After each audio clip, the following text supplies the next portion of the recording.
I work at an oddity shop museum called the Dark Parlor. My boss picked up this weird antique coffin with some kind of metal basin on the inside. It's fairly large, and the lid has a door with a small window and hinges, so it can be opened without removing the lid. My best guess is that it's some kind of old storage coffin. As for the basin, I suspect, and I could be totally wrong in this theory of my own, it could have been used to store items like food or water beneath the body, just in case the buried was mistakenly buried alive. What exactly is this coffin for?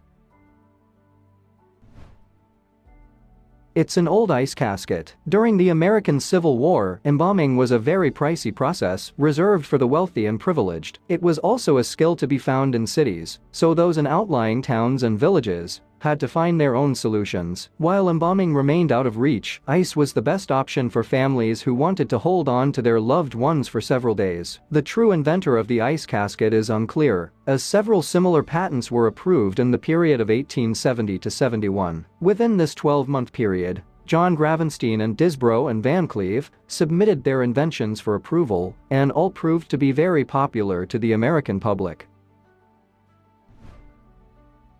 What is this ceramic object I got from a estate sale? There are holes in the top and a lid that possibly doesn't go with it. I'd guess that it's a high-class smoking device. Cigarettes or matches go in one divot, ashes in the other. Then you drop used cigarettes into the little holes. But I'm not really sure. Any ideas on what this is? It's a French porcelain inkwell from the Edme Sampson house at the end of the 19th century. Installed in Montreal in 1871. I think it's missing a reservoir that goes in the middle of it. What is this thing spotted in an antique store in southeast Michigan? It's a wooden box, maybe 1 by 1 by 1 foot dimensions. There is a spool in the back with some yellow wire of sorts. It also had a crank. And I saw what I think was a bell built into the system inside of it. Any ideas? When Victrola record players were supplanted by modern record players, clever people repurposed the Victrola internals to make a trolling motor. The mechanism could handle very long lines, longer than a rod reel could hold, and then reel in the line slowly for trolling. They were usually used on large deep lakes for lake trout. I think I recall seeing an old 50s Popular Mechanics article on how to make one. What is this wooden thing I found at Grandma's house? It measures 26 inches tall, 10.5 inches wide, and 3.5 inches thick. Grandma says it's an antique, but doesn't know what it is. My guess was something to do with shoes, such as a shining station, based solely on the wear on the curved portion of the top. Any idea what it is? It's a stitching pony, likely originating from the late 1800s to the early 1900s. Basically a vise for holding leather pieces together so you can stitch them. Place it between your legs and angle. Spread the clamp, insert 2 pieces of leather, and stitch away with free hands and a tight hold. What is this antique metal textured photo? About 2 by 4 inches and made up of a lot of little dots of varying thickness and depth to create an image. The image looks like a negative. The metal feels like steel. It was found in a tub of antique stuff, but looks like it was machined, so I'm kind of confused. I inverted the image so we can see what she looks like. What could this be? This is a zinc-cut halftone pattern printing plate used in offset printing. Although looking at the thickness of this one, it was likely mounted to a wooden plate to make it type high and used in letterpress or some other form of relief printing. My family had a publishing business in the 1960s and 70s. We had boxes of these at home. What is this, some sort of antique wood panel with a leather strap? I saw this a while back and I apologize if it's already been posted. I saved it to my phone with hopes of finding out what it was out of sheer curiosity. My best guess is some old wheelchair attachment possibly. Any ideas?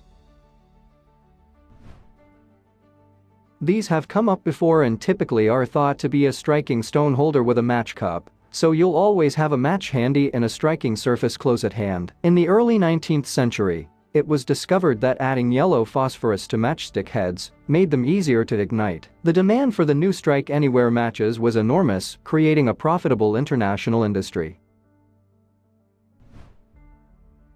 What is this heavy metallic object that looks like a doorknob and sits in a metallic base? I found this in an antique shop, so I'm assuming it's older. It's pretty heavy and made out of metal. The doorknob-looking top piece pops out of the top of the metal base. I couldn't find any other makings aside from what appears to be an H and a T on the doorknob-looking part. Does anybody know what this is? This is a doorknob from the Jefferson Hotel in St. Louis, Missouri. I actually had a set of these that I retrofitted for my St. Louis house. This doorknob has been added to any unrelated brass base probably because of art. The Jefferson Hotel was built for wealthy visitors attending the St. Louis World Fair. The 12-story 400-room hotel opened on May 1, 1904. In June 1916, delegates to the Democratic National Convention including President Woodrow Wilson stayed in the Jefferson Hotel. The Hilton Hotel Company bought it in 1950 and sold it to the Sheraton chain 5 years later. In the 1970s, it became a retirement living center called the Jefferson Arms Apartments. What is this thing I found in an antique store and labeled as a nose fork? It has a handle like a fancy cutlery about 8 inches long, attached to some sort of tapered tube with a spout at the end. The tube is about 1 inch in diameter and 5 to 6 inches long. There is nothing inside the tube, no obstructions at all. And attempts I have made to search nose fork or antique cutlery, weird spout cutlery and the like have been to no avail. The store had no rhyme or reason, and this was just sitting on a chair near some old record stuff and some china. Any ideas? It's a Sidney Yankauer speculum for the direct examination and treatment of the Eustachian tube. Its introduction is accomplished by placing the beak under the soft palate, while the body of the tube lies across the tongue, and the proximal part of the instrument rests at the angle of the mouth on the opposite side. The use of cocaine is necessary for the first few introductions, but the patients soon learn to tolerate the instrument without gagging.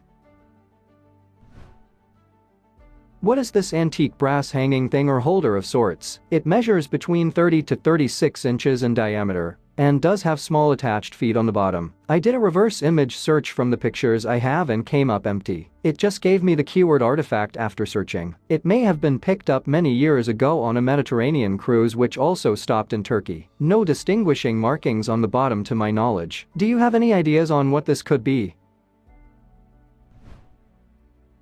It's a heavy brass brazier from India in the mid-20th century. It's a container used to burn charcoal or other solid fuel for cooking, heating or cultural rituals. It often takes the form of a metal box or bowl with feet. Its elevation helps circulate air, feeding oxygen to the fire. The Hebrew word for brazier is believed to be of Egyptian origin, suggesting that it was imported from Egypt. What is this vintage lemon squeezer-like thing? The top part can be unscrewed, and the metal part with a handle can be lifted and removed. Inside it looks like something that squeezes lemon and pours it out. It also says made in Germany. I found it in a hipster coffee shop with other old items. Does anyone have a clue? Please tell us in the comments. Thanks for watching. Let's make life fun.